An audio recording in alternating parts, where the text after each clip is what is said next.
పంట వ్యర్థాల దహనానికి సంబంధించి తాజాగా సుప్రీంకోర్టు కీలక వ్యాఖ్యలు చేసింది. పంట వ్యర్థాల దహనానికి పాల్పడుతున్న వారిపై కఠిన చర్యలు తీసుకోవాల్సిన అవసరం ఉందని సర్వోన్నత న్యాయస్థానం పేర్కొంది. అంతేకాదు ఒకరిద్దరిని జైలుకు పంపాల్సిన అవసరం ఉందని సుప్రీంకోర్టు పేర్కొంది. కాగా ప్రతి ఏడాది శీతాకాలంలో ఢిల్లీ పరిసర ప్రాంతాల్లో వాయు కాలుష్యం తీవ్రస్థాయికి చేరుతున్న విషయం తెలిసిందే.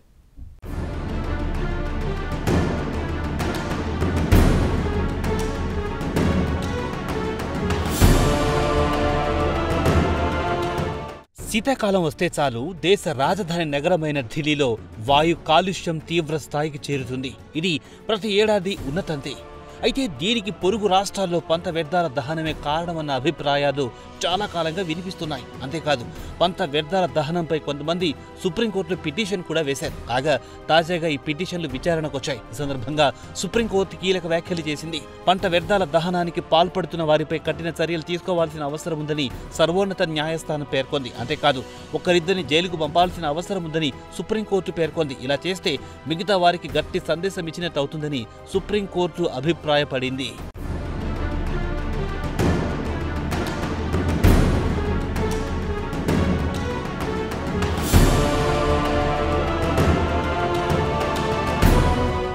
ఈ సందర్భంగా అమికస్ క్యూరీ అపరాజిత సింగ్ మాట్లాడారు. పంట వ్యర్థాలను రైతులు తగలబెట్టకుండా ఉండేందుకు సర్కార్ అనేక చర్యలు తీసుకుంటున్నట్టు చెప్పారు. ఇందులో భాగంగా రైతులకు సబ్సిడీతో పాటు అనేక రకాల పరికరాలు అందిస్తున్నట్టు అమికస్ క్యూరీ వెల్లడించారు. కాగా ఈ దశలో సుప్రీంకోర్టు జోక్యం చేసుకుంది.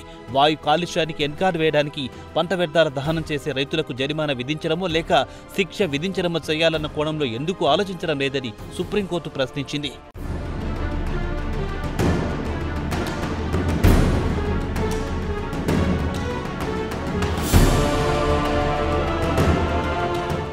అయితే ఈ సందర్భంగా రైతులకు సంబంధించి సుప్రీంకోర్టు కొన్ని కీలక వ్యాఖ్యలు చేసింది.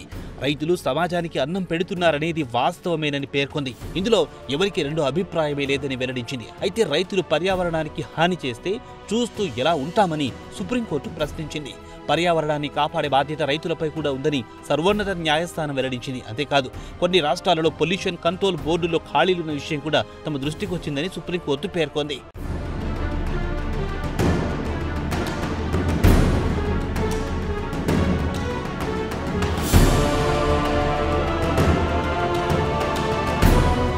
గాలి కాలుష్యం అనగానే మన దేశంలో అందరికి వెంటనే గుర్తుకొచ్చేది ఢిల్లీ నగరం. ఢిల్లీలో ఎయిర్ పొల్యూషన్ కొత్త విషయం కాదు. అనేక సంవత్సరాలుగా రాజధాని నగర ప్రజల ఆరోగ్యంతో పొల్యూషన్ చెలగాటమాడుతోంది. తొలిసారి 2018 నవంబర్లో ఢిల్లీలో గాలి కాలుష్యం అత్యధిక స్థాయిలో నమోదయ్యింది. ప్రపంచ ఆరోగ్య సంస్థ పేర్కొన్న ప్రమాదకర స్థాయి కంటే 2018లో ఎక్కువ రేంజ్లో కాలుష్యం నమోదయ్యింది. దీంతో ఢిల్లీ వాసులు తీవ్ర భయాందోళనకు గురయ్యారు. కాలుష్యాన్ని కంట్రోల్ చేయడానికి ఒక దశలో అక్కడి ప్రభుత్వం ఒక దశలో సరి బేసి సంఖ్యల విధానాన్ని కూడా అమల్లోకి తీసుకొచ్చింది.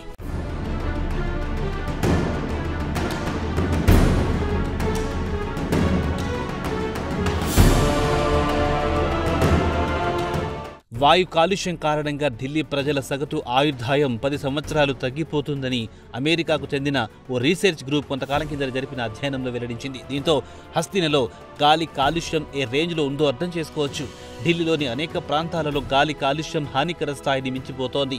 కొన్ని సంవత్సరాలుగా ఢిల్లీ నగరాన్ని వాయు కాలుష్యం కమ్మేసింది. ఒక దశలో ఢిల్లీలో ఉంటే గ్యాస్ ఛాంబర్లో ఉన్నట్లేనని సాక్షాత్తు ఢిల్లీ హైకోర్టు వ్యాఖ్యానించిందంటే పొల్యూషన్ తీవ్రత ఏ స్థాయిలో ఉందో అర్థం చేసుకోవచ్చు.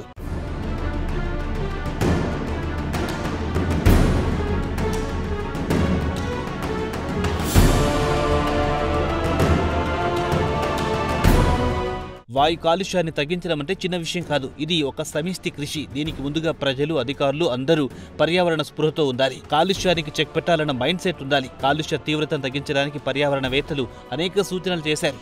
రోడ్లపై వాహనాల రద్దీని సాధ్యమైనంత వరకు తగ్గించాలన్నది పర్యావరణవేత్తల ప్రధాన సూచన.